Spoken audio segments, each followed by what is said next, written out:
Hello साथियों, this is Ram. आप सभी का फिर से एक बार मंजूश्री फाउंडेशन क्लासेस में बहुत बहुत स्वागत है। जैसा कि हम देख रहे थे, अपने पूरे सिनेरियो में हमने अभी तक 3 क्लासेस चालू कर दी हैं। कंटिन्यू क्लासेस आ रही हैं आपके पास। आई होप कि आपको सारी चीज़ें समझ में आ रही होंगी। अभी जो क्लासेस हैं, ये सारी क्लासेस बोर्ड, आईआईटी और नीट के बच्चों को ध्यान में रख करके लाई जा रही हैं। हमने फिजिक्स में यूनिट एंड मेजरमेंट को चालू किया था और उसमें जितना भी रिलेटेड टू टॉपिक वेक्टर था वो हमने कवर कर दिया था। उसमें केवल बचा है dimensional formula. Second thing, unit and measurement के अंदर आज हम देखने वाले हैं एरर एनालिसिस को। पूरे एरर एनालिसिस को समझेंगे। उसके बेसिस पर आईआईटी नीट में आए हुए क्वेश्चंस को भी हम करेंगे। हम देखेंगे कि आईआईटी हमसे क्या उम्मीद रखती है और बोर्ड हमसे क्या उम्मीद रखता है। क्या ये बात क्लियर हो रही है? तो जल्दी से जल्दी आप शेयर कर दें, सब्सक्राइब करना ना भूला करें। जितना हुआ करे उतना चैनल को सब्सक्राइब और शेयर किया करें।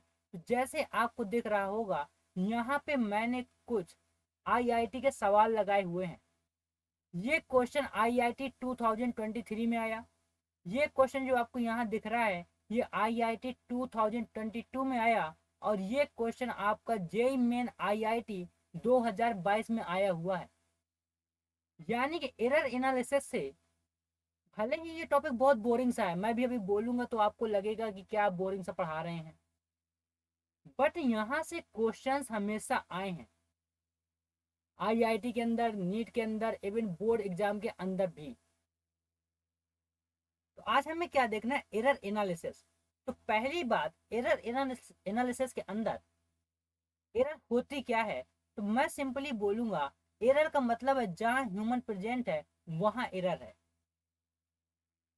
यानी कोई भी हम मेजरमेंट कर रहे हैं, क्या कर रहे हैं? कोई भी एनी मेजरमेंट कर रहे हैं और उस मेजरमेंट में हमें क्या मिल रही है? एरर मिल रही है। क्योंकि हम किसी भी चीज की मेजरमेंट एग्जैक्ट नहीं कर सकते।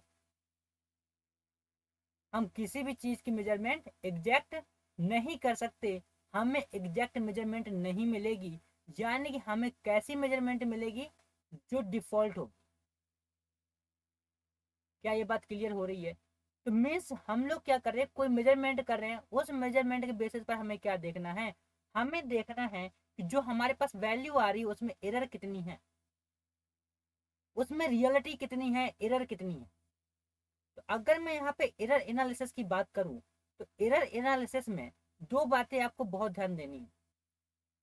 पहली बात, आपको डिफरेंस देखना है कि एरर एनालिसिस और सिग्निफिकेंट फिगर में डिफरेंस क्या होता है। अभी सिग्निफिकेंट फिगर इसमें नहीं कराएंगे। जो नेक्स्ट क्लास होगी उसमें मैं सिग्निफिकेंट फिगर ही कराऊंगा। मे भी हो सकता है उसी में मैं वर्नियर कैलिपर्स आपको करा दे, स्क्रू गेज भी करा दे। तो ये सारे टॉपिक्स वहां कवर करेंगे और उनके क्वेश्चंस भी देखेंगे जो आपके प्रीवियस ईयर आईआईटी या नीट एग्जाम में आए हुए हैं। तो error analysis and significant figures are two terms you might encounter when you read about measurement uncertainty। यानी कि दो ऐसे टर्म्स हैं, जब आप किसी चीज का मेजरमेंट करते हैं, जब आप किसी चीज की अनसर्टेनिटी को मेजर करते हैं, तो उन चीज का काउंटर या इनकाउंटर, ये दोनों बातें करती हैं।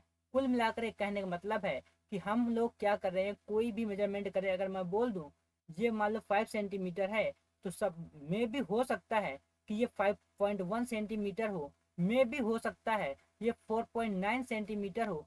एग्जैक्ट 5.5 सेंटीमीटर में भी ना हो भी सकता है, नहीं भी हो सकता है। यानी अगर मैं एक बात बोलूं, मेरे हिसाब से तो कहीं पर भी राइट मेजरमेंट होती ही नहीं है। अच्छा सा राइट मेजरमेंट नहीं होती, तो हमें राइट मेजरमेंट मिलेगी कैसे? तो हम वहां से फाइंड करेंगे एरर। क्या फाइंड करेंगे? एरर। तो error analysis considers the source of error and significant figures give a measure of how much error is to be considered in certain calculation. तो जो एरर एनालिसिस है वो हमें बताता है कि भाई सोर्स ऑफ एरर क्या है। यानी हमने किसी भी, मान लो किसी भी स्टेप से, किसी भी फुट से, कहीं पर भी हमने वेट किया, वॉल्यूम मेजर किया, लेंथ मेजर की, हाइट मेजर की, कुछ भी, टाइम मेजर कर रहे हैं, टेम्परेचर मेजर कर रहे हैं, एंगल मेजर कर रहे हैं, हम जो भी चीजें मेजर कर रहे हैं, आखिर हम उसे किससे मेजर कर रहे हैं, तो ये कैसे पता चलेगा? एरर एनालिसिस से पता चलेगा कि सोर्स ऑफ एरर क्या है। सेकेंड थिंग, जो आपके सिग्निफिकेंट फिगर है, सिग्निफिकेंट फिगर ये डिस्क्राइब करेगी कि जो आपके पास एरर है उसका जो कंसीडर्ड सर्टेन कैलकुलेशन है वो कितना है, यानी कि उसमें एरर कितनी है। अगर मैं बोलूं, सपोज करो ये एक स्ट्रिप है और इसकी लेंथ मान लो 6 सेंटीमीटर है, और मैं बोल दूं इसमें एरर ±0.1 की है, यानी मीन्स कहने का मतलब मेरे क्या हुआ कि ये जो वैल्यू है ये 6 ± 0.1 है, यानी कि मे भी हो सकता है इसकी लेंथ 6.1 सेंटीमीटर हो, मे भी हो सकता है कि इसकी लेंथ 5.9 सेंटीमीटर हो। क्या बात क्लियर हो रही है? तो जो ये 5.9 सेंटीमीटर होगा ये क्या होगा? ये हमारी एक सिग्निफिकेंट फिगर होगी, एक सिग्निफिकेंट वैल्यू होगी। 6.1 क्या होगा? एक सिग्निफिकेंट वैल्यू होगी। हमारे पास एरर कितनी है? 0.1 की है। और जो एरर एनालिसिस है वो क्या डिफाइन करेगा? वो डिफाइन करेगा सोर्सेस ऑफ एरर को, कि आपने जो भी मेजर किया है, जहां से भी मेजर किया है, वो आपका सोर्स क्या है। सिग्निफिकेंट फिगर क्या करेगा? सिग्निफिकेंट फिगर आपको बताएगा कि भाई साहब, मेरे भैया, जो भी आपने मेजर किया है, जो भी आपने मेजर करा है, उसमें गलतियां कितनी हैं, उसमें एरर कितनी है। क्या ये दो बातें क्लियर हैं? मैंने सिग्निफिकेंट फिगर को यहाँ पर इसलिए इंटरलिंक किया क्योंकि बिना सिग्निफिकेंट फिगर के, बिना सिग्निफिकेंट वैल्यू के एरर नहीं चलती। क्या ये बात क्लियर है? क्या ये बात क्लियर है? तो जब मैं यहाँ पर इन वैल्यू को दो टाइप से लिखूंगा, यानी कुल मिलाकर के मैं बोलूंगा कि ये भाई 6 ± 0.1 है, तो मैं बोलूंगा जो 6 है वो रियल वैल्यू है। क्या है? रियल वैल्यू है। और ये जो 0.1 है ये एरर है। इन्हें इसी फॉर्म में लिखा जाएगा। क्या ये बात समझ में आ रही है? मैंने बोला कि जो ये 6 है ये यहाँ पर रियल वैल्यू है, और जो 0.1 है ये यहाँ पर एरर है। यानी कि जिस भी सोर्स ऑफ एरर से आपने उसे मेजर किया है उसमें एरर कितनी है? 0.1 की है। 0.1 ज्यादा भी हो सकता है, 0.1 कम भी हो सकता है। क्या दोनों बातें क्लियर हैं? क्या यहाँ पे दोनों बातें क्लियर हो गई? तो अब हमें देखना है एरर एनालिसिस। तो देखो, error analysis allows us to know the sources of error by observing the magnitude of error. यानी कि एरर एनालिसिस में अगर एक बात और देखी जाए तो हम लोग क्या ऑब्जर्व करते हैं? हम लोग ऑब्जर्व करते हैं मैग्नीट्यूड ऑफ एरर। यानी हम लोग मैक्सिमम एरर को देखेंगे, मिनिमम एरर को कभी नहीं देखेंगे। क्यों? हम हर बार, जितनी भी बार हमें एरर निकालने को बोलेगा, तो हम हर बार मैक्सिमम एरर को टारगेट करेंगे। क्यों? क्योंकि हमें वहां से पता हो जाएगा कि भैया इससे ज्यादा गलती तो होने के चांसेस ही नहीं है। हो सकता है गलती इतनी ही हो सकता है गलती इससे कम हो, बट इससे ज्यादा नहीं हो सकती। क्या बात क्लियर है मेरी? आगे बढ़ें। तो errors in physical measurement are classified as random errors and systematic errors. तो देखो, random error and systematic error से क्वेश्चंस बहुत ज्यादा नहीं आते हैं, इस बात को ध्यान देना। जो क्वेश्चन आता है वो आता है आपके टाइप्स ऑफ एरर से, जो कि आपको मेनली 3 पढ़ने होते हैं। आपको पढ़ना होता है, आपको जो है रिलेटिव एरर पढ़नी होती है, आपको एब्सोल्यूट एरर पढ़नी होती है, आपको परसेंटेज एरर पढ़नी होती है। मैंने आपको जितने भी अभी क्वेश्चंस दिखाए हैं और जितने भी क्वेश्चन मैं कराऊंगा, आपके मैक्सिमम क्वेश्चन मैं गारंटी ले सकता हूं कि आपके 80% क्वेश्चन जेई मेंस में आने वाले, जो जेई मेन और नीट के एग्जाम में आते हैं, वो इन कॉन्सेप्ट से क्लियर हो जाएंगे और इजीली कर पाओगे। आईआईटी के अंदर आने वाले 80% सवालों की जिम्मेदारी मेरी है इस टॉपिक से,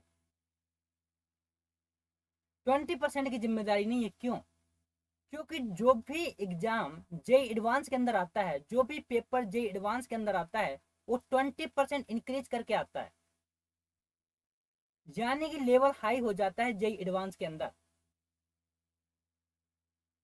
जो 20% क्वेश्चन है वो इनसे नहीं बनेंगे, बट 80% क्वेश्चन जेई मेन में आने वाले 80% क्वेश्चन आपसे इनसे बनेंगे। ये सारे टॉपिक मैं प्रूव करूंगा अभी क्वेश्चन करा करके। क्लियर है ये बात?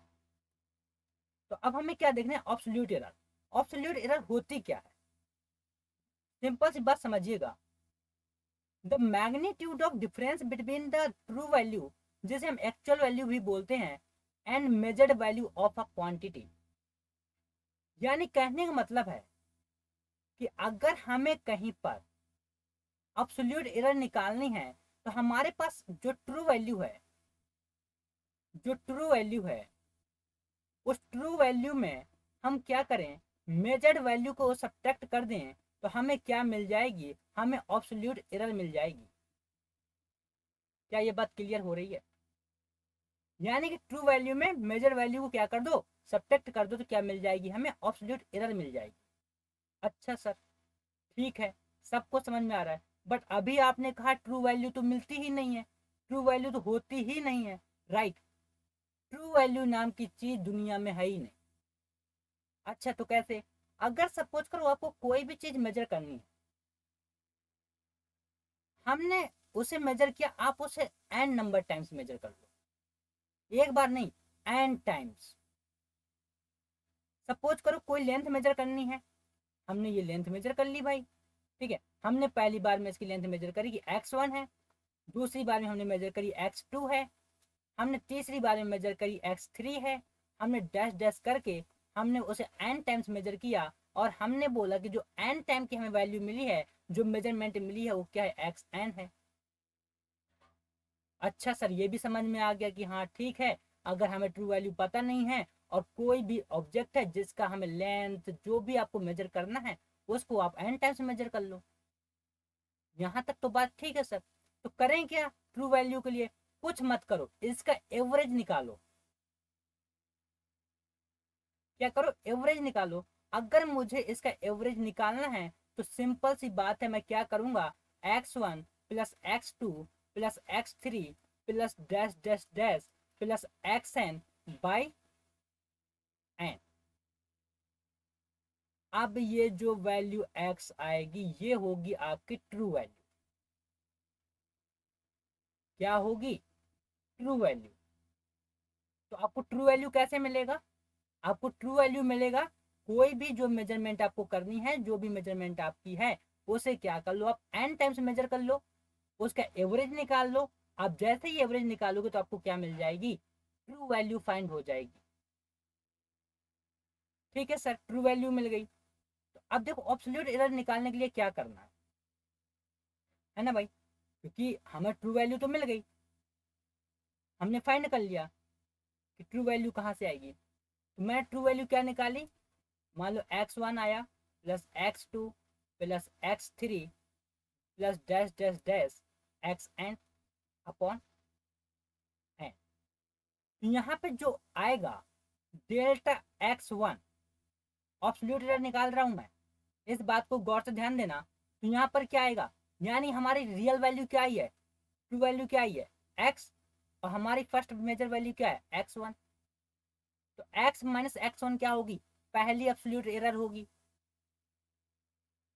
बात समझ में आ रही है? अगर मैं दूसरी निकालूंगा, तो एक्स डेल्टा x2 क्या निकलेगा? x minus x2। अगर थर्ड वैल्यू निकालूंगा, तो डेल्टा x3 क्या निकलेगा? x minus x3, so on. तो हम देखेंगे कि डेल्टा xn क्या निकलेगा? x minus xn। अच्छा सर, यहां तक भी बात क्लियर है? ठीक है, हमें क्या मिल गई? हमें एब्सोल्यूट एरर मिल गई। सर बात तो क्लियर है, समझ में आ रही है, ठीक है। अब क्या करना है, अब देखो यहाँ पर ये जो ऑब्सोल्यूट एरर है, ये मे बी पॉजिटिव हो सकती है, मे बी पॉजिटिव हो सकती है, और मे बी निगेटिव भी हो सकती है, और मे बी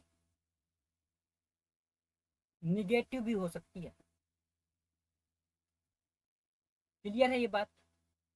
तो जो ऑब्सोल्यूट एरर है वो कैसी हो सकती है, may be positive, may be negative. क्या बात क्लियर हो रही है? क्या मेरी बात क्लियर हो रही है आपको? तो ऑब्सोल्यूट एरर कैसी हो सकती है, may be positive, may be negative. तो अभी तक क्या क्या बातें समझ समझ में आई? अभी तक हमारे पास जो बातें निकल के ऑब्सोल्यूट एरर को लेकर के, कि ऑब्सोल्यूट एरर होती क्या है। ऑब्सोल्यूट एरर होती है आपकी true value minus measure value. यानी हमारे पास जो ट्रू वैल्यू है उसमें क्या करो, मेजर वैल्यू को सब्ट्रैक्ट कर दो, तो क्या निकल आएगी, ऑब्सोल्यूट एरर निकल आएगी। तो ऑब्सोल्यूट एरर निकल आएगी। तो ऑब्सोल्यूट एरर होती कैसे है, तो भाई साहब पॉजिटिव भी हो सकती है, निगेटिव भी हो सकती है। क्लियर है ये बात? तो पॉजिटिव भी हो सकती है, निगेटिव भी हो सकती है, कुछ भी हो सकती है। क्या ये बात क्लियर है? क्या ये बात क्लियर है? आगे बढ़ें, चलिए। अब देखिए, अब क्या बात आती है, अब आती है मीन ऑब्सोल्यूट एरर की बातें। अब ये मीन ऑब्सोल्यूट एरर होता क्या है, सिंपल सी मेरी एक बात को गौर से समझना। अच्छा सर, कौन सी बात को? देखो, जो भी अभी हमने ऑब्सोल्यूट एरर निकाला है उसका एवरेज निकाल दो, वही आपका क्या होगा, मीन ऑब्सोल्यूट एरर होगा। लेकिन लेकिन जो भी एवरेज निकलेगा वो एवरेज उसकी मॉड वैल्यूज का होगा। मतलब सर कहना क्या चाह रहे हो, कभी कह रहे हो ये निकाल लो, कभी कह रहे हो वो निकाल लो। मेरी बात को गौर समझना, मैं क्या कह रहा हूँ। अभी तक हमने क्या फाइंड किया, ऑब्सोल्यूट एरर फाइंड की। ऑब्सोल्यूट एरर में हमें क्या पता चला कि डिफरेंस बिटवीन ट्रू वैल्यू और मेजर्ड वैल्यू होती है, ठीक है। हमने यहाँ से क्या किया, ट्रू वैल्यू निकाल ली, यही तो निकाला ना, ट्रू वैल्यू निकाल ली। उसके बाद हमने क्या किया, हमने यहाँ से ऑब्सोल्यूट एरर निकाल ली। अब अगर मैं इनकी मोड वैल्यू का एवरेज निकाल दूंगा तो मुझे मिल जाएगी मीन ऑब्सोल्यूट एरर। अच्छा सर मोड क्यों निकालना, मैंने क्या कहा, मैंने अभी अभी कहा कि ऑब्सोल्यूट एरर में भी पॉजिटिव हो सकती है, में भी निगेटिव हो सकती है। यानी पॉजिटिव भी हो सकती है, निगेटिव भी हो सकती है। तो यहाँ पर जब मोड लग जाएगा तो चाहे वैल्यू पॉजिटिव हो तो भी पॉजिटिव रहेगी, चाहे वैल्यू निगेटिव हो तो भी निगेटिव ही रहेगी। क्या ये बात क्लियर हो रही है? बात क्लियर हो रही है? आगे बढ़ें। तो मीन एब्सोल्यूट एरर क्या होगी, अभी मैं एग्जांपल लूंगा एक, डोंट वरी, सारी चीजें निकलाएंगे तो फिर और समझ में आएगा, फील आएगा, फील करो टॉपिक को। तो मीन एब्सोल्यूट एरर क्या होगा, तो अगर मैं देखूं यहाँ पर मैं क्या निकालूंगा, डेल्टा एक्स, क्या मिलेगा मुझे, mod of delta x one plus mod of delta x two plus mod of delta x three. Clear है? Plus dash dash dash so on mod of delta x n upon n. तो ये क्या होगा मेरा, ये होगा mean absolute error. अच्छा sir mean absolute error तो मिल गया, ठीक है। अब आगे की कहानी क्या है, आगे की कहानी सुनो। अब देखो, जब हमारे पास ऑब्सोल्यूट एरर होगी, क्या होगी, ऑब्सोल्यूट एरर होगी, ऑब्सोल्यूट एरर होगी। जब हमारे पास मीन ऑब्सोल्यूट एरर होगी, ऑब्सोल्यूट एरर होगी, मीन ऑब्सोल्यूट एरर होगी, है ना। हमारे पास ट्रू वैल्यू होगी, तभी हम आगे कहानी समझ पाएंगे। क्योंकि अब हम पढ़ने जा रहे हैं रिलेटिव एरर। रिलेटिव एरर क्या होता है, सिंपल सी एक बात को समझना।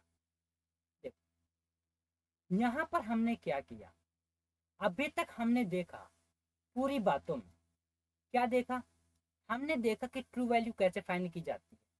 ठीक है सर, हमने देखा मीन ऑब्सोल्यूट एरर कैसे फाइंड करते हैं। ठीक है सर, ये भी देख लिया। अब हमें क्या देखना है, रिलेटिव एरर। रिलेटिव एरर होती क्या है, ratio of mean absolute error and mean value. यानी कि कहने का मतलब क्या है, कहने का मतलब सिंपल सा है कि जो भी हमें मीन ऑब्सोल्यूट एरर मिला है, क्या मिला है, मीन ऑब्सोल्यूट एरर, और जो मीन वैल्यू मिली है उसका जो रेशियो होगा, क्या होगा, जो रेशियो होगा वो रेशियो क्या होगा, रिलेटिव एरर होगी। क्या होगा, रिलेटिव एरर होगी। क्या ये बात क्लियर हो रही है, क्या ये बात क्लियर हो रही है मेरी। आप देखो, ठीक है सर, ये बात तो क्लियर हो गई।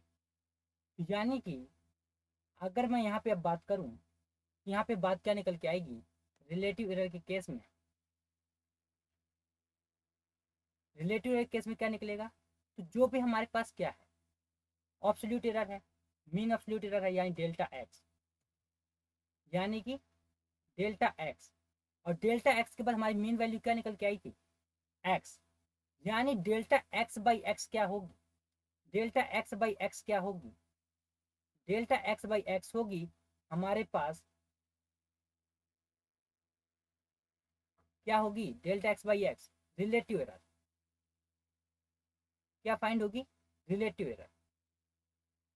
क्या ये बात क्लियर हो रही है, क्या ये बात क्लियर हो रही है। Just a minute water.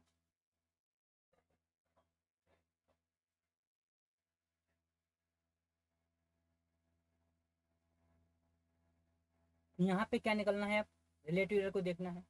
तो क्या आपको रिलेटिव एरर की डिफिनेशन क्लियर हो गई है, क्या आपको रिलेटिव एरर की डिफिनेशन क्लियर हो गई है, आपको रिलेटिव एरर की डिफिनेशन क्लियर है।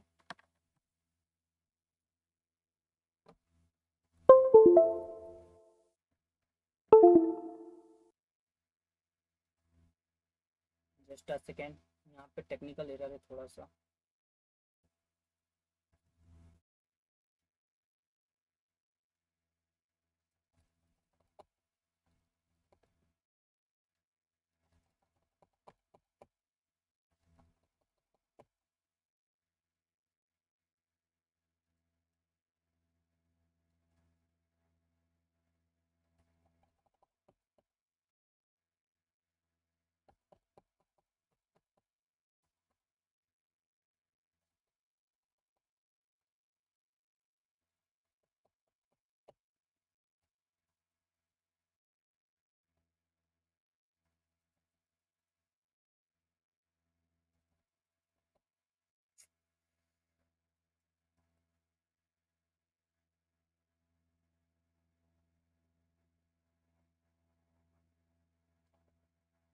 चलिए यहाँ पे टेक्निकल एरर थोड़ा सा। तो यहाँ पे क्या देखना है हमें, हमें देखना है ऑब्सोल्यूट एरर। ठीक है, अब देखो मीन ऑब्सोल्यूट एरर क्या होती है, डेल्टा एक्स, हमने अभी फाइंड किया। ट्रू वैल्यू क्या निकलती है, मीन वैल्यू एक्स, तो ये हमारी क्या निकलेगी, रिलेटिव एरर, यानी कि फ्रैक्शनल एरर। क्या ये बात क्लियर है। तो फ्रैक्शनल एरर हम कैसे फाइंड करेंगे, delta x by x. Clear हो गया, आगे बढ़े। अब हमें देखना है परसेंटेज एरर। तो परसेंटेज एरर क्या होता है, जो भी हमारी फ्रैक्शनल एरर निकली है, यानी डेल्टा एक्स बाई एक्स, उसमें मल्टीप्लाई करा दो 100 का, तो क्या निकल आएगी, हमारे पास निकल के आ जाएगी फ्रैक्शनल एरर। क्लियर है ये बात। चलो एक एग्जांपल ले लें क्या। देखो अगर सपोज करो एक कोई हम लेंथ मेजर करते हैं, और उस लेंथ की जो मेजर है, उसकी लेंथ की जो मेजर है, सपोज कर लो जो लेंथ है जो हम मेजर कर रहे हैं, मैं एक ऐसे एग्जांपल ले रहा हूँ, जो हमने लेंथ मेजर की है, सपोज करो उसकी लेंथ है 5.6, 5.2, 5.8, ठीक है, 5.4, तो कुछ ऐसी लेंथ है। अब ये हमें कह रहा है, क्या कह रहा है, हमने अभी तक क्या क्या देखा है? हमने देखा है ऑब्सोल्यूट एरर को फाइंड करना, ऑब्सोल्यूट एरर को फाइंड करना, ठीक है। और क्या देखा है? Mean absolute error, mean absolute error, ठीक है। हमने और क्या देखा है? हमने देखा है उसके बाद आपका रिलेटिव एरर, रिलेटिव एरर। उसके बाद क्या देखा है? उसके बाद हमने देखा है परसेंटेज एरर, परसेंटेज एरर।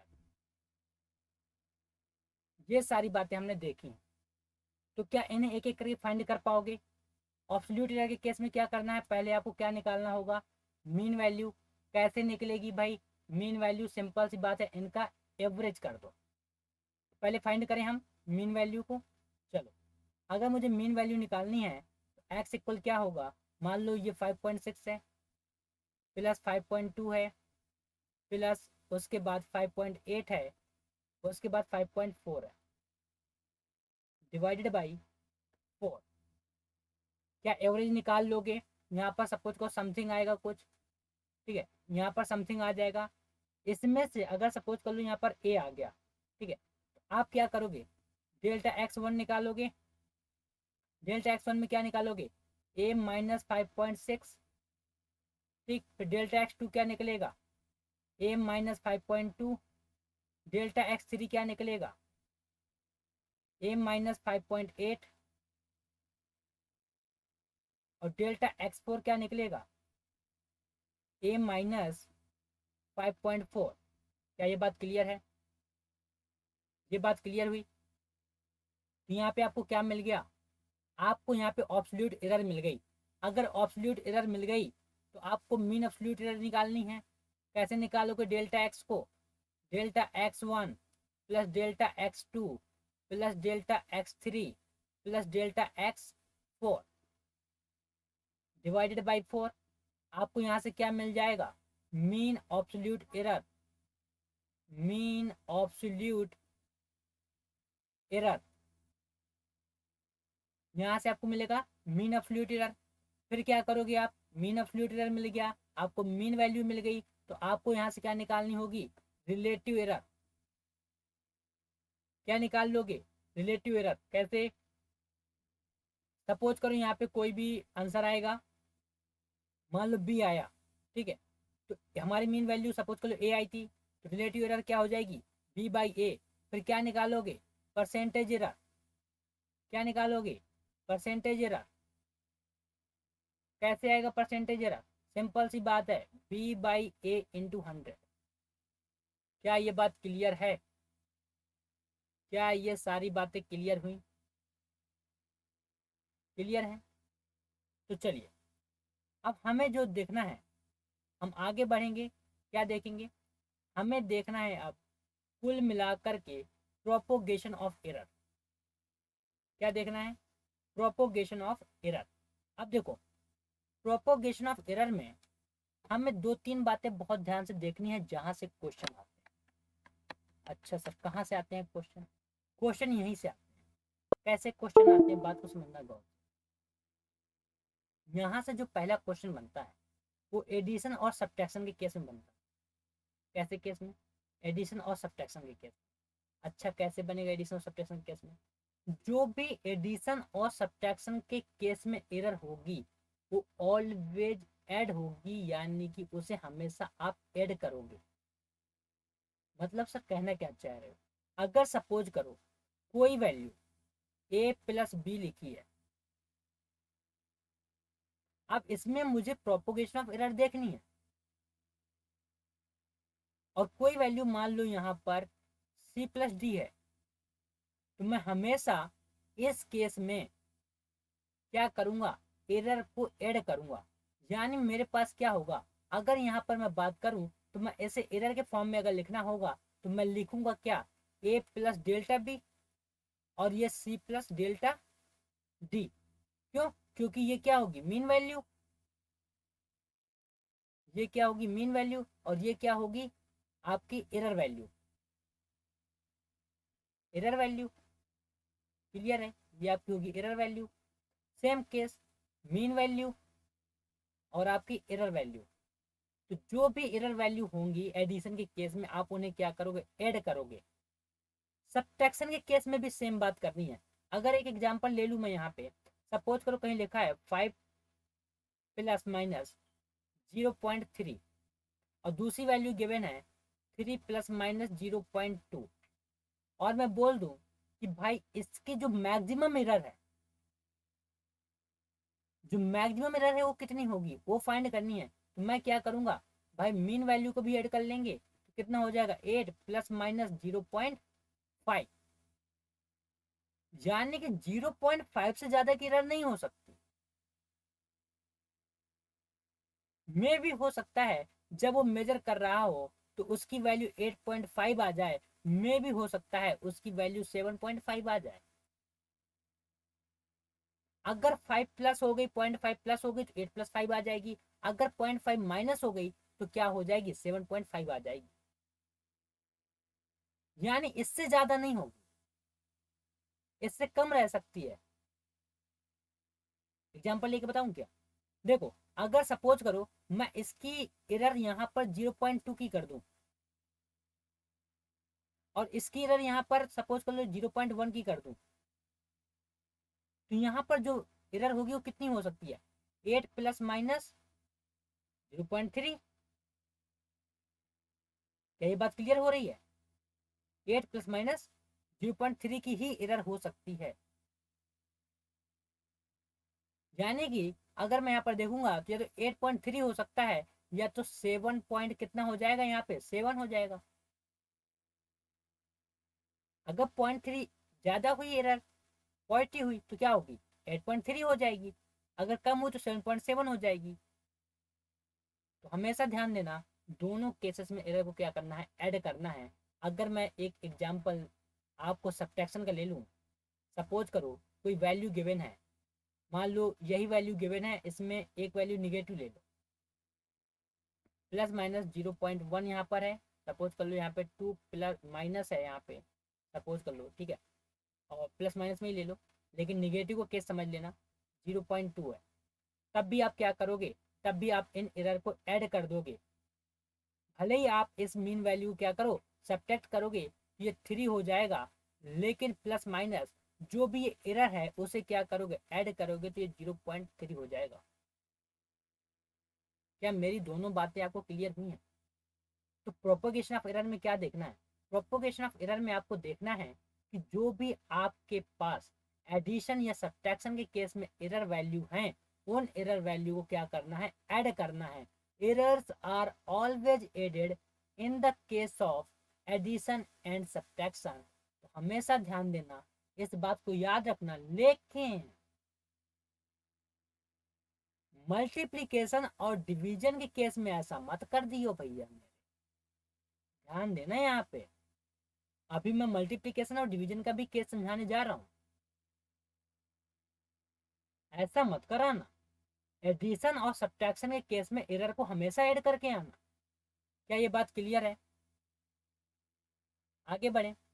अब देखो, इन द केस ऑफ मल्टीप्लिकेशन और डिवीजन के केस में आपको जो प्रोपोगेशन ऑफ एरर है वो कैसे फाइंड कर, अगर सपोज करो कोई value x equal a into B given है,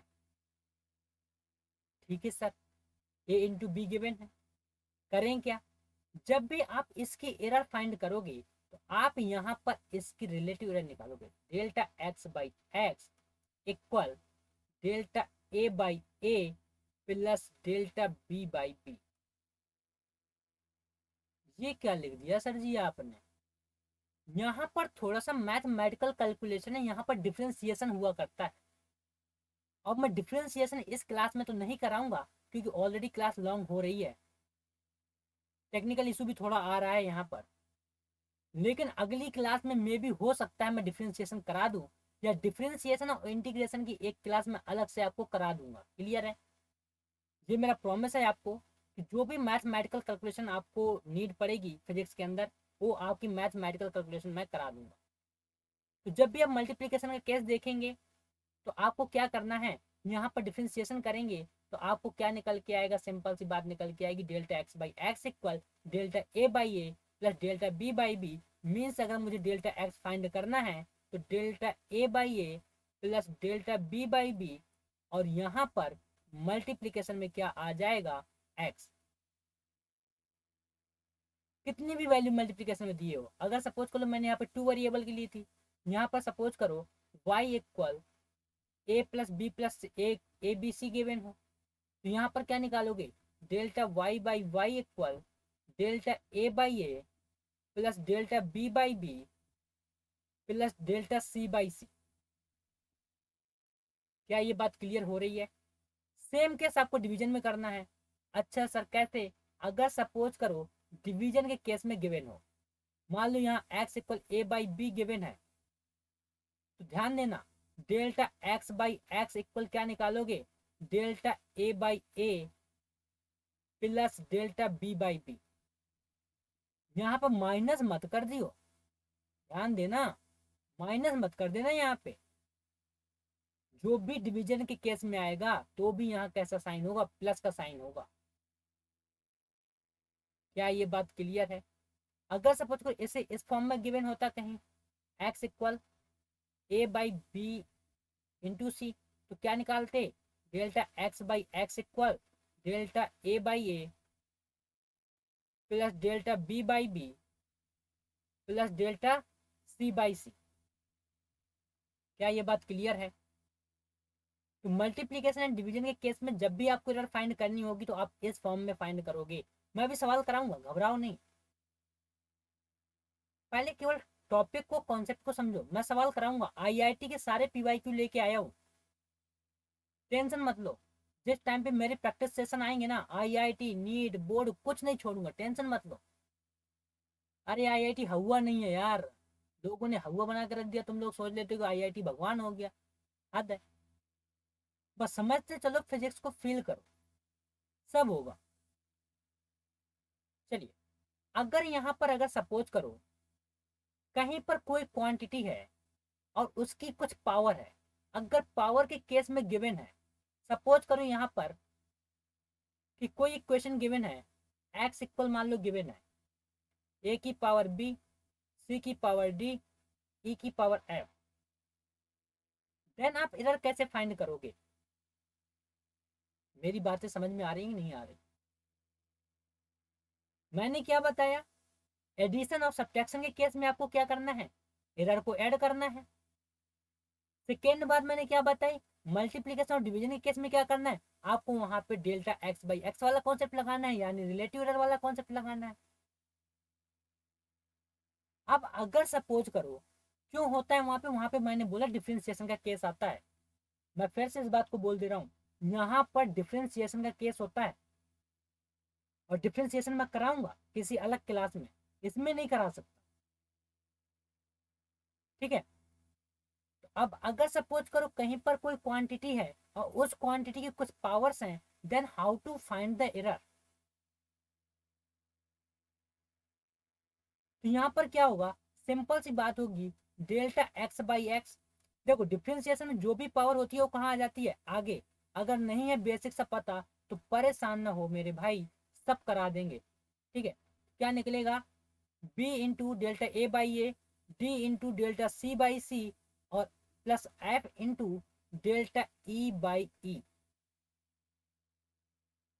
क्या ये बात क्लियर है? तो अगर मैं बोलूं मुझे यहाँ पर डेल्टा एक्स फाइंड करना है तो क्या निकल के आएगा, b into delta a by a plus d into delta c by c plus f into delta e by e, और हमारा मल्टीप्लीकेशन में क्या आ जाएगा, एक्स। क्या ये बात क्लियर है? क्या ये बात क्लियर है? आगे बढ़े। अगर ये परसेंटेज एरर पूछ लेता तो कुछ नहीं करना था मेरे दोस्त, यहाँ पर केवल 100 का मल्टीप्लिकेशन करा दो। अगर यहाँ पर 100 का मल्टीप्लिकेशन कराओगे तो यहाँ पर भी क्या हो जाएगा, 100 का मल्टीप्लिकेशन हो जाता। बाकी कुछ नहीं करना था, कोई 30 मार वाली बात नहीं है। क्या ये बात क्लियर है? आगे बढ़े। चलिए देखिए, जेई मेंस 2023 का पहला सवाल मैं कराने जा रहा हूं। और पहला सवाल क्या कह रहा है, 2023 जेई मेन में आया है। ये मैं अपने यहाँ से बना के नहीं लाया हूँ, ये एग्जाम में आ चुका है आपके आईआईटी के। तो सवाल क्या कह रहा है, क्वेश्चन सेज, क्या कह रहा है भाई, सुन लो उसकी। बेचारा कह रहा है कि the frequency of an oscillating liquid drop may depend upon radius of the drop. ठीक है भैया, एक ऑक्सीलेटिंग लिक्विड ड्रॉप की जो आपकी फ्रीक्वेंसी है, उसने उसकी डिपेंडेंसी बताई रेडियस पर है। ठीक है, डेंसिटी है, density of the liquid given है, surface tension of the liquid given है, और उसे एज अ इक्वेशन उसने क्या किया है, रिप्रेजेंट किया है। देन कह रहा है the values of a b and c respectively are. कह रहा है कि ये इक्वेशन गिवन है। इक्वेशन क्या गिवन है, फ्रीक्वेंसी गिवन है, आर की पावर ए, रो की पावर बी, और एस की पावर सी। वेयर क्या है, आर रेडियस है आपका, ये क्या है, डेंसिटी है, रो डेंसिटी है, और एस क्या है, सरफेस टेंशन है। मैं यहाँ पे सारे लाल लालियों को बता दूं, जो भी लाल लाली आईआईटी की तैयारी कर रहे हैं, जो भी मेरे साथी आईआईटी और नीट के लिए जा रहे हैं, मैं उन्हें एक बात बता देता हूँ। मेरी बात को बहुत सीरियस लेना यार, मैं अपने एक्सपीरियंस से बता रहा हूँ। फिजिक्स बिना फार्मूले के नहीं चलती। आपको फार्मूले आने चाहिए। मैं अगर कोई फार्मूला डायरेक्टली पुट कर देता हूँ तो आपको घबराना नहीं है। ठीक है, आपको फार्मूले याद होने चाहिए। बिना हथियार के युद्ध नहीं लड़ा जा सकता। तो फिजिक्स और केमिस्ट्री के केस में, साइंस के केस में, अगर हथियार है कोई चीज तो वो है फार्मूला। तो यहाँ पे हमें क्या फाइंड करना है, हमें फाइंड करना है ए बी सी की वैल्यू। अच्छा, कैसे फाइंड करेंगे, देखो यार, हमारे पास फ्रिक्वेंसी जो है वो फंडामेंटल क्वांटिटी तो है नहीं। तो हम इसका पहले डायमेंशनल फार्मूले को फ्रेम करेंगे। अच्छा सर, डायमेंशनल फार्मूला, क्या बातें कर रहे हैं बैकी बैकी। बिल्कुल, क्योंकि हमें अगर इसका डायमेंशनल फार्मूला नहीं पता चला तो हम ए बी और सी की वैल्यू कैसे निकालेंगे। अच्छा कैसे, डायमेंशनल फार्मूला का भी मैंने क्लास लिया नहीं है, लूंगा। तो परेशान ना हो, यहाँ पर केवल समझने की कोशिश करें। देखो, जो फ्रीक्वेंसी होती है वो क्या होती है, वो हमारे जो टाइम पीरियड है उसके इन्वर्सली प्रोपोर्शनल होती है। या कह दो, टाइम पीरियड फ्रीक्वेंसी के इन्वर्सली प्रोपोर्शनल होता है। बात तो सही कह रहे हो सर आप। अच्छा ठीक है, ये बात हमने ले ली। आर क्या है, लेंथ है, एल की पावर क्या हो जाएगी, ए। डेंसिटी क्या होती है भाई, डेंसिटी होती है मास पर वॉल्यूम, मास पर वॉल्यूम। ठीक है सर, मास पर वॉल्यूम हमें समझ में आ रहा है। यानी कि एम बाई एल क्यूब, ठीक है, की पावर बी। सही है सर जी। Surface tension m by t square की पावर सी। क्या ये बातें क्लियर हो रही हैं। ठीक है, इससे क्या होगा, ये निकल के आएगा टी इनवर्स एल की पावर ए हो गया। यहाँ क्या निकल के आएगा, एम की पावर बी एल की पावर -3b। और यहाँ क्या निकल के आएगा, एम की पावर सी और टी की पावर -2c। क्या बात क्लियर हो रही है। आगे कैलकुलेशन करें, टी की पावर -1, एल देखो कहाँ कहाँ पर है। यहाँ पर एल की पावर क्या है, ए, और यहाँ पर एल की पावर क्या है, -3b। मैथ का सिंपल सा कॉन्सेप्ट, अगर बेस समान हो, अगर बेस इक्वल हो, तो पावर जो होती है वो क्या हो जाती है, ऐड हो जाती है। तो यानी यहाँ पर क्या होगा, a-3b। प्लस नहीं है, ये माइनस है, a-3b। एम की पावर क्या हो जाएगी, बी प्लस सी। यहाँ देखो, एम की पावर बी, यहाँ पर एम की पावर सी, तो एम की पावर क्या हो जाएगी, बी प्लस सी। अच्छा सर, एल की पावर क्या होगी भाई, कोई मुझे बताएगा। एल की पावर हमने कर ली, टी की पावर -2c।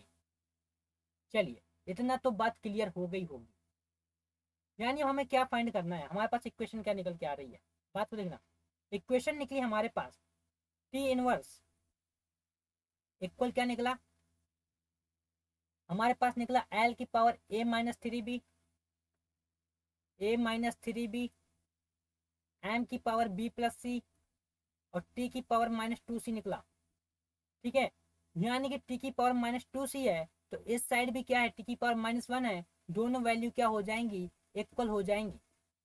तो माइनस टू सी इक्वल माइनस वन, तो सी की वैल्यू क्या आ जाएगी, बोल दो आंख बंद करके, हाफ। क्लियर है।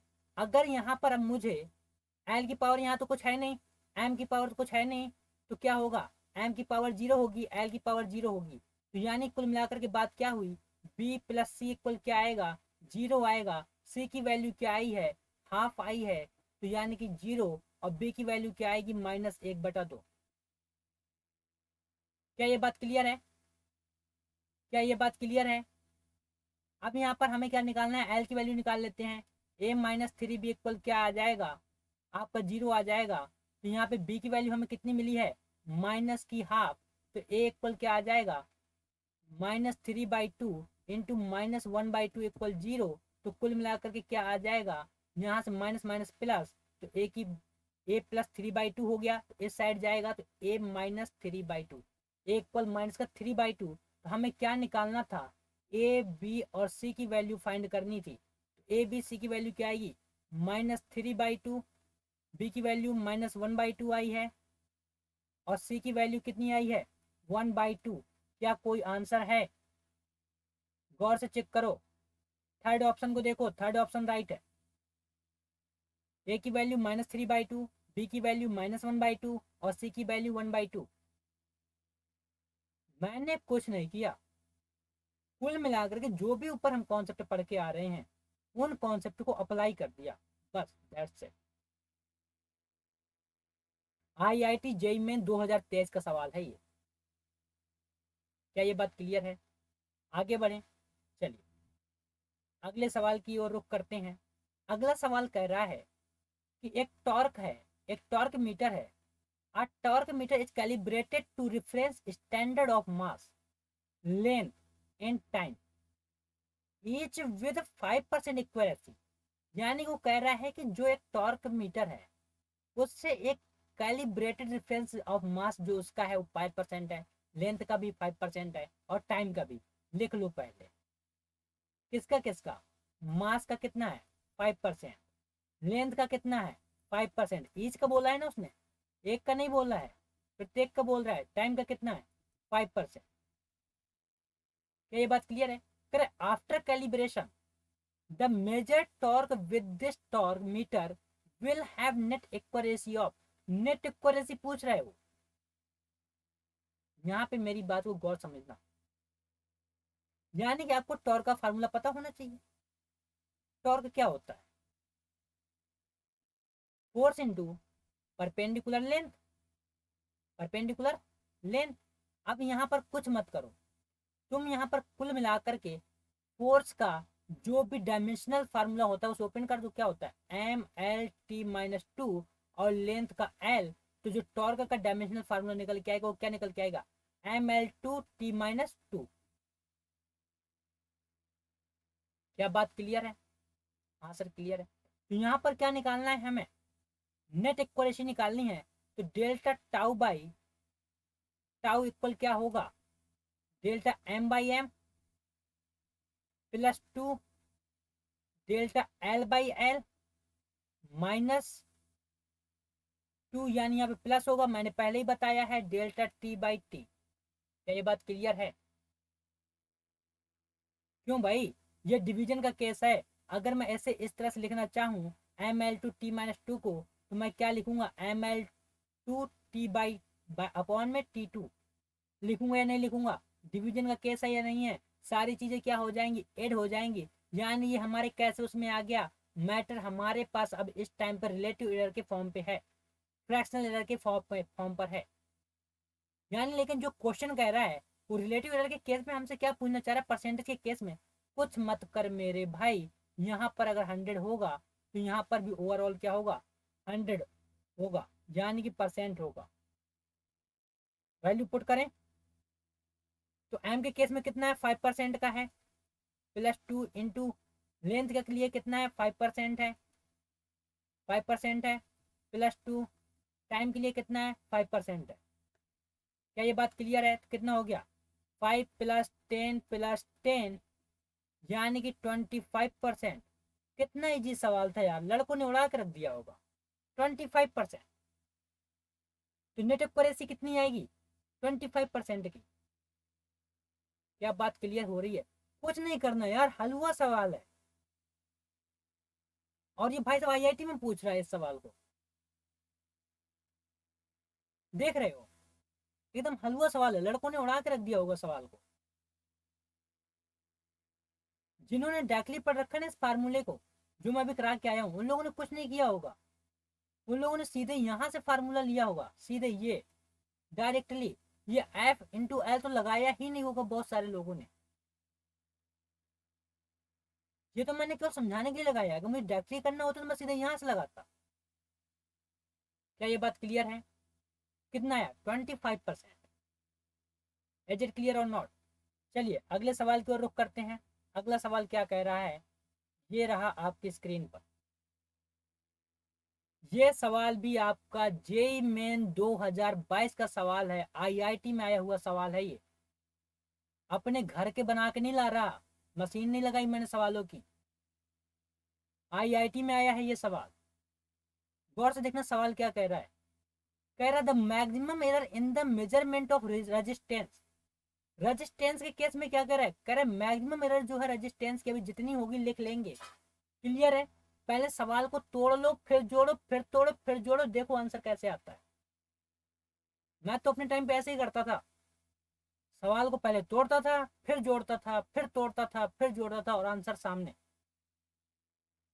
तो मेजर ऑफ रेजिस्टेंस कितनी है, यहाँ पर कह रहा है कि मेजर ऑफ रेजिस्टेंस करंट, यानी आई भी दे रखा है भाई साहब ने, ठीक है, टाइम भी दे रखा है, टी भी दे रखा है, ठीक, कितना दे रखा है गौर से देखना। For which current flows in an electrical circuit are 1%, respectively बोल रहा है ना, यानी रेजिस्टेंस के लिए कितना होगा 1%। जादू देखना, आई के लिए कितना होगा 2%, टी के लिए कितना होगा 3%। अच्छा भैया ठीक। कह रहा द मैक्सिमम परसेंटेज एरर। भाई साहब यहाँ पर क्या पूछ रहा है, वो पूछ रहा मैक्सिमम परसेंटेज एरर बताओ in the detection of dissipated heat will B.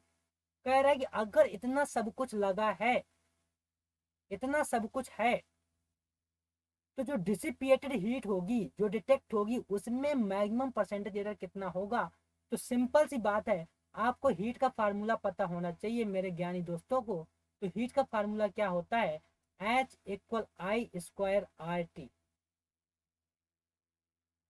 मैं बार बार बोल रहा हूं, बिना हथियारों के लड़ाई नहीं लड़ी जाती, और फिजिक्स के अंदर अगर कोई चीज हथियार है तो वह फार्मूला। अगर कोई चीज आपको आईआईटी पास करा सकती है तो वह फार्मूला। अगर कोई चीज आपको नीट निकला सकती है तो वह फार्मूला। अगर कोई चीज आपको बोर्ड में अच्छे मार्क्स दिला सकता है तो वह कॉन्सेप्ट एंड फार्मूला। क्लियर है ये बात? फाइंड करें, चलो फाइंड करते हैं। क्या फाइंड करना है भाई, हमें मैक्सिमम परसेंटेज एरर फाइंड करनी है। तो क्या निकालूंगा, डेल्टा H/H × 100। अरे हाँ ना बोलो यार, चमक रहा हो तो कमेंट जरूर कर देना। डेल्टा I/I × 100, अरे एक साथ कर लेंगे ना, plus delta R/R plus delta T/T into में क्या कर दो 100। चमका कि नहीं चमका? लो अब बोल रहे हूँ ये तो आंसर आ गया। देखो कैसे आएगा आंसर, जादू देखना, कुछ नहीं करना, वैल्यू पुट करो। आई की वैल्यू कितनी है 2%, लिख लो। आर की वैल्यू कितनी है 1%, लिख लो। टी की वैल्यू कितनी है 3%, लिख लो। कितना हो गया ये, 2×2 = 4 +4 यानी इक्वल में 8। ये देखो ये रहा डी ऑप्शन। तो मैक्सिमम परसेंटेज इधर कितनी होगी 8%। क्या बात क्लियर हो रही है? क्या क्वेश्चन समझ में आया? कितना हलवा क्वेश्चन है यार, मुझे ये नहीं समझ में आ रहा। जो आईआईटी 2022 के पेपर आया है फिजिक्स का, लड़कों ने उड़ा के रख दिया होगा। क्या ये बात क्लियर है? एरर हमें फाइंड हो गई। नेक्स्ट सवाल पे चलते हैं। ये देखो, फिर से जेई मेन 2022 का सवाल। कितना अच्छा सवाल है, प्यारा सा, एकदम प्यारा सा सवाल है। कुछ नहीं करना है, दिमाग लगाओ तो तुम्हारी बेइज्जती है साला, मैं सच बोल रहा हूँ। अगर दिमाग लगाओगे इन सवालों में तो तुम्हारी बेइज्जती है, इंसल्ट है।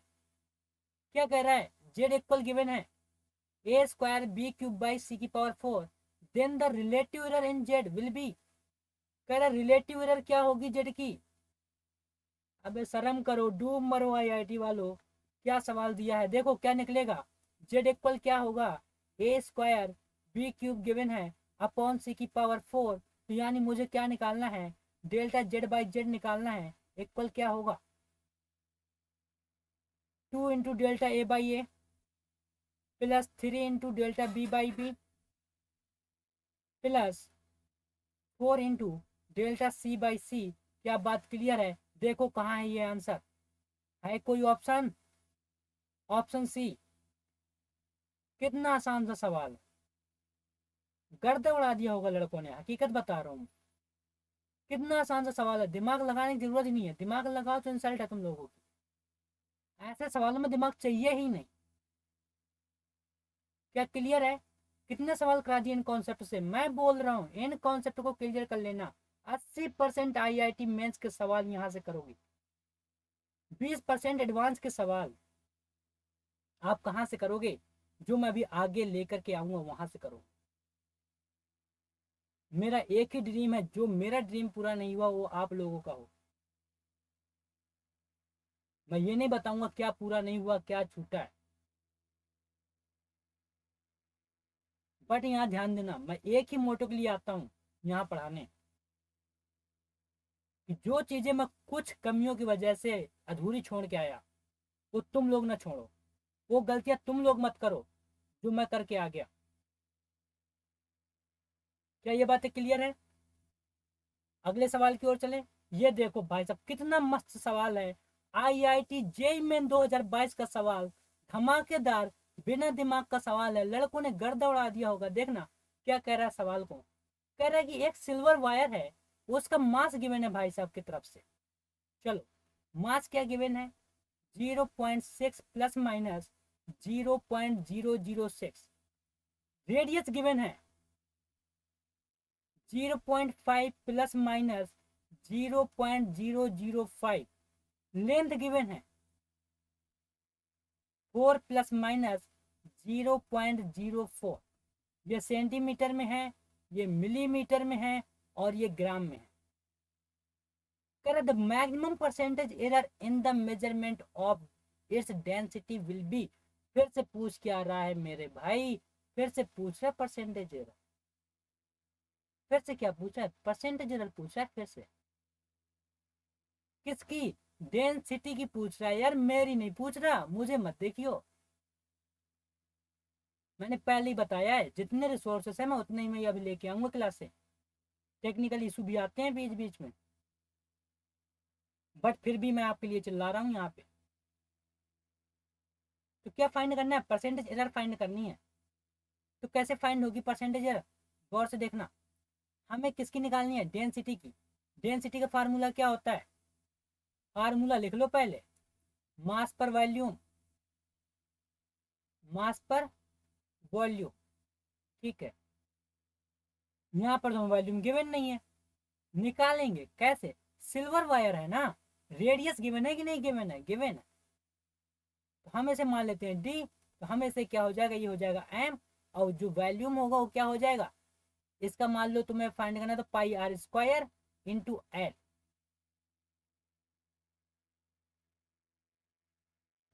हो गए होंगे। पाई आर स्क्वायर कहाँ से? अरे यार मेरे भैया, ये रेडियस गिवन है, सिल्वर वायर है ये। क्या बात क्लियर हुई? दिमाग में गई कोई बात? डायरेक्टली फार्मूला खोल दिया मैंने उसका मैथमेटिकल। निकालने परसेंटेज आ जाएगी। चलो कैसे आएगी गौर से देखना। सीधा फार्मूला बनाऊंगा मैं। Delta d by d into 100 equal क्या होगा? Delta m by m plus 2 delta r by r plus delta l by l into 100।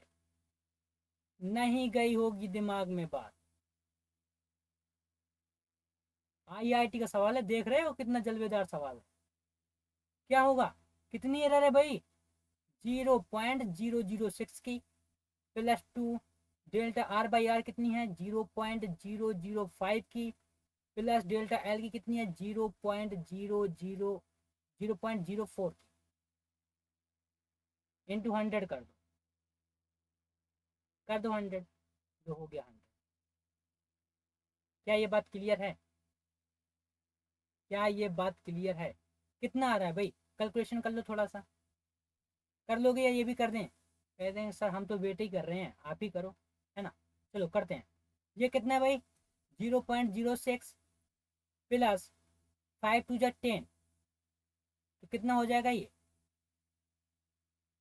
0.10 plus 0.4। क्या ये बात क्लियर हो रही है, क्या ये बात क्लियर हो रही है? इंटू 100, इंटू 100 कितना आएगा ये आपका आएगा, ये हो गया आपका 10, 0.04। क्या बात क्लियर है? 0.04 इंटू 100, कैलकुलेट कर लेना, मैंने डायरेक्टली कैलकुलेट कर लिया है। ठीक है, कितना आएगा, 4% की एरर आएगी। कहाँ है आंसर 4% भाई, देख लो, ये रहा। क्या बात क्लियर है? तो मैक्सिमम जो एरर आएगी, परसेंटेज एरर कितनी होगी, 4% की। आईआईटी का सवाल है यार, तुम बोलते हो कॉन्सेप्ट से सवाल नहीं आएंगे, मैं गारंटी ले रहा हूँ 80% सवाल यहाँ से आएंगे। और बताओ, लिख के ले जाना मेरे से, शेयर करो। जिस दिन चैनल वायरल कर दोगे उस दिन मैं बता रहा हूँ ऑफलाइन की तरह लाइव क्लासेस फ्री पढ़ाऊंगा, पूरी आईआईटी की प्रिपरेशन फ्री पढ़ाऊंगा। क्या ये बात क्लियर है? आगे बढ़ें, चलिए। तो आज के हमने क्लास में क्या देखा, हमने सारी बातें कवर कर ली। कौन कौन सी सारी बातें, एक बार ओवरव्यू समझ लेना। पहली बात हमने देखी कि जो भी हमारे पास जो भी एरर्स हैं, कौन कौन सी एरर है भैया, हमारे पास एरर निकली absolute error, relative error, percentage error. उसके बेसिस पर जितने भी न्यूमेरिकल्स मैंने आपको 4 से 5 न्यूमेरिकल कराए हैं, और उन 4 से 5 न्यूमेरिकल में आपने क्या देखा, सारे न्यूमेरिकल आईआईटी के थे। क्लियर है? तो जितने भी न्यूमेरिकल्स आईआईटी में आ रहे हैं, उन्हें क्या करना है, सॉल्व करना है, प्रैक्टिस करनी है, दोबारा देखना है इस क्लास को, अच्छे से क्लास करें, नोट्स बनाएं, प्रिपेयर करें। थैंक यू सो मच, मिलता हूँ नेक्स्ट क्लास में। शेयर करना मत भूलें।